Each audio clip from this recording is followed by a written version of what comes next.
Hey everybody, John Good here. Good afternoon, good morning, greetings. Happy Sunday, everyone. I hope you had a beautiful and blessing Sunday at church. If not, you can always go this afternoon. Anyway, as you can see, it's a beautiful day, and we are on our way to Shawano, Wisconsin, to deliver our load. But for the meantime, somewhat Trucker Pat has contributed once more to his audio file and elaborated more about his experience with Celadon. So let's take a listen. The story of what happened up at Celadon. Basically what it was, and I'm going to make this as short and concise as I can, because I think Google limits attachments to 20 megs, if I'm not mistaken.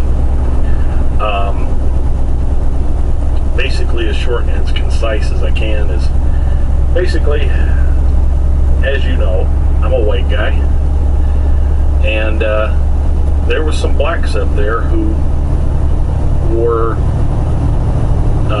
and I'm trying to think of a G-rated way to put this, they basically were talking smack about me, and saying that I froze and all this other stuff when I went out to drive with these, when I went and did my, what they call the road test. Not the road test, it's where you go out with the driver to see how well you drive. Well, they thought they were being funny. Well, I didn't think so.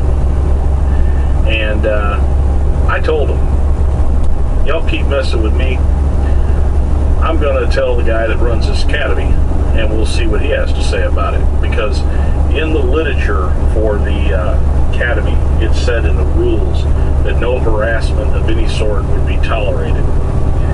So, the problem was I didn't follow through with my threat. Well, apparently they didn't like that, and they were afraid they were all going to get thrown out. So they put this black girl, who was a lesbian woman, up to telling Human Resources that I was making racist and threatening comments towards her, and I got sent home on a Greyhound. But that's basically what happened with me up at Celadon. By the way, if your boss says no way, no how, no big deal.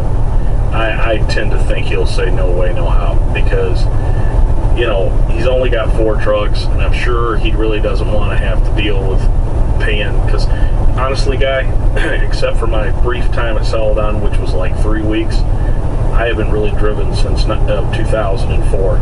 So I'm going to probably have to go through a refresher, and I mean a serious one that could last up to 8 weeks, depending on which carrier I go with. Rail Freight Lines said they could put me through one. I'd be in the classroom be down there at the terminal for 3 weeks, and then out with a trainer to 2 to 4 weeks. So,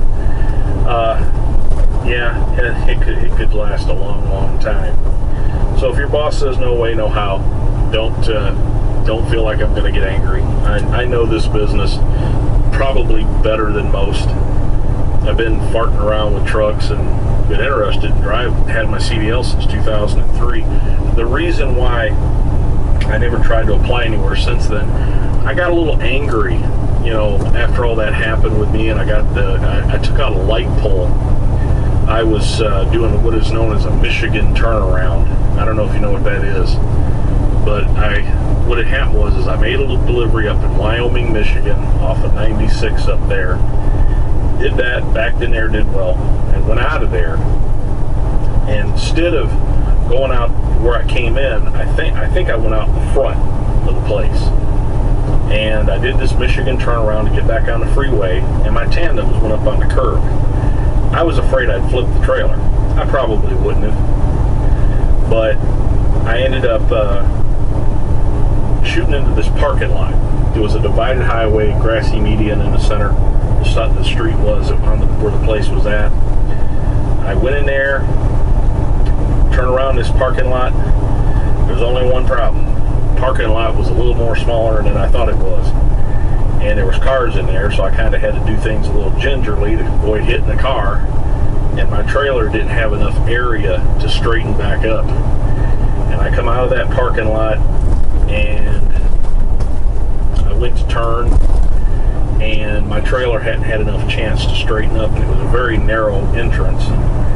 And me and a light pole got into a fight, and the light pole lost. My foot slipped off the clutch, and it went down on the ground. They were the people that came out, was picking up the light. I guess you heard that. Notification. The people were picking up the light and basically said, run, run. And I said, no, I'm not doing that. I was the one that called the cops. And this is where it gets really interesting. I got 2 points on my license, failure to use proper care and caution. Those points have long since went off my license. It was in 2004, it's 2016. And basically, do I have a pause button on this thing? Hold on a second. Okay, I had to take a puff off of my vaporizer. I vape. I don't smoke, I vape. It's healthier than cigarettes. Anyway, 2 points on my license. I was the one that called the police. They were all saying, these guys were picking up the light parts where I snapped it off the ground. It's one of those, aluminum over wood street lights.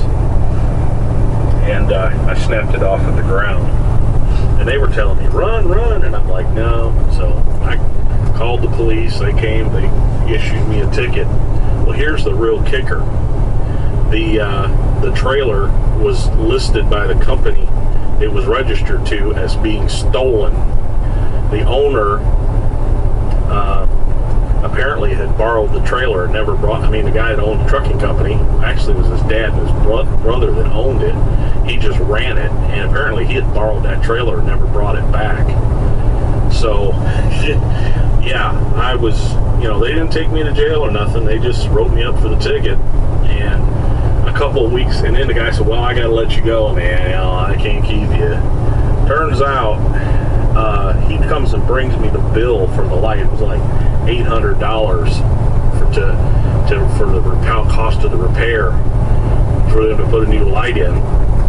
I called the lady. She says, oh, no, that's why he has insurance. So I never heard anything more about it. But yeah, it was interesting, man. I was stupid. I should have went out with a big company, trained up right, and all that fun stuff. But stupid me, I went out with a small company. But it was a mistake I made. I wished I hadn't made it. But after all that happened, I tried to apply with Falcon with 2 points on my license, and their safety guy said, no way, you're too high of a risk. And so basically I got mad and just walked away. I kept my CDL current. I got into blogging about politics in 2016 or 2006 rather. I had a blog called The Populist, and I was on WordPress.com, and then I got on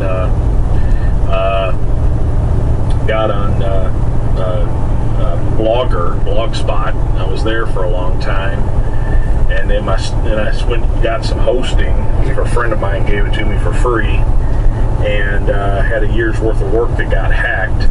You can still see it on the Internet Archive.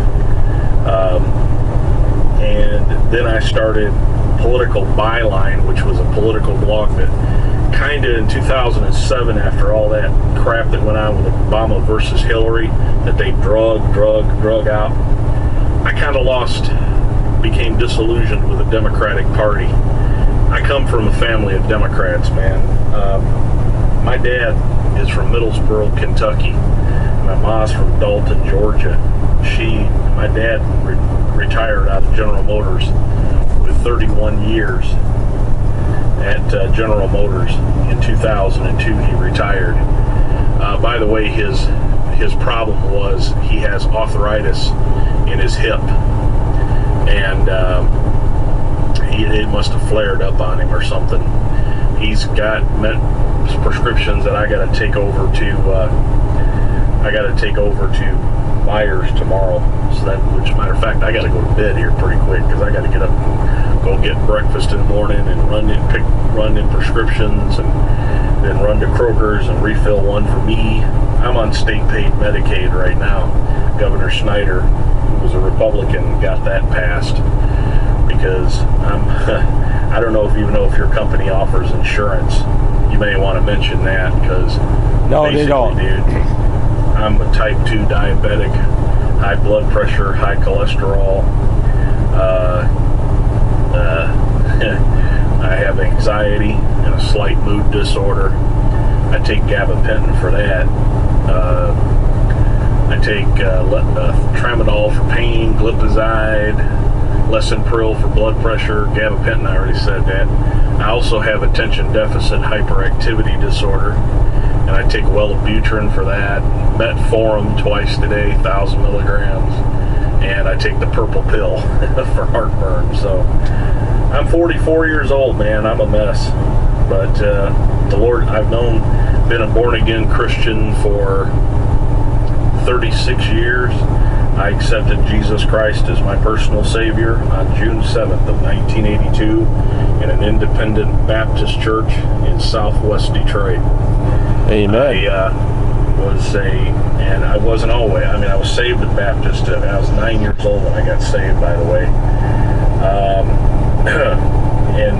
In 1983 and a half, due to my pastor resigning in disgrace at that church due to adultery, I ended up changing schools, and for 23 years of my walk with the Lord, I was a Pentecostal, Assembly of God, speaking in tongues a whole bit. In 2004, after becoming disillusioned with that whole thing, those churches, I walked away and went back to the Baptist church. That's all on my website, which is I Am the Republic, thoughtsandrantings.com. And I've got my testimony on there. It's been a hard road, man. I spent some time away from the Lord from 1992 to 1996 and I rededicated after a real close and personal friend of mine passed away at age 42 of a massive heart attack. I was one of his pallbearers. So there you go, man. I didn't mean to tell my life story, but I thought I'd give you an insight to who you'd be dealing with. I've got a lot of hurdles in my way to getting back in the truck. Mainly one, I haven't worked in a long time. Haven't had a real job since 2005, except for working for myself, blogging and AdSense revenue, which really wasn't a lot. Mainly because I am a conservative, right of center, but I'm not your George W. Bush loving neocon. I'm more of a paleo conservative. I'm what the Republican Party was before the neocons took it over. Patrick J. Buchanan basically is what type of conservative I am. Anyway, there it is, 13 minutes of it. Hopefully I can get it to attach to an email and you can read it or play it on your show. Anyway, it's been good to talk. Good having me on your show. My subscriptions went up a little bit. I almost got 30 subscribers now. I'll be taping tomorrow, going to get it in a prescription. I've got a little mount here, and I tape with my phone. I use SynMaster, which is available on, it's spelled KindMaster, KINEMASTER, which works really well. If you don't pay for it, it throws a little graphic up on the in the top right hand corner of your screen there. And but it's really nice. Got all kinds of editing features that you can do from your phone and all that. So anyway, there you go, Johnny. Hopefully that fills in more of the blanks. Like I said, if your boss says no way, no how, no worries. I know the business very well, and I know how the insurance companies have the trucking companies over a barrel. God bless, brother. Thanks for letting me come on your show. Bye-bye now. Okay, Pat, got to answer. No, this company does not offer any kinds of benefits. It's a very small company. I cannot afford it. I am very fortunate that I get all my benefits from my wife's work, because my wife works for the Sheboygan County nursing home. So that's pretty much the scope of things. Now, as far as type 2 diabetes, I'm not an expert to diabetes, but isn't it type 2 you start using insulin, like injections? From what I understand, I could be wrong, I hope I'm wrong. From what I understand, if you start shooting up, that disqualifies you from getting your medical card. So my suggestion to you is go find out right now, try to get a medical card going, get a medical exam, a DOT exam, and see, before you do anything else, make sure that you can pass through the DOT physical, because that's your biggest hurdle of all in the trucking industry. So go ahead and do that. As far as your 13 minutes, it is perfect. It's absolutely gorgeous. It's exactly what I wanted. And I'm sure a lot of listeners out there can agree with me. So anybody else out there, Pat has just given as an example of what topic, and so that was perfect.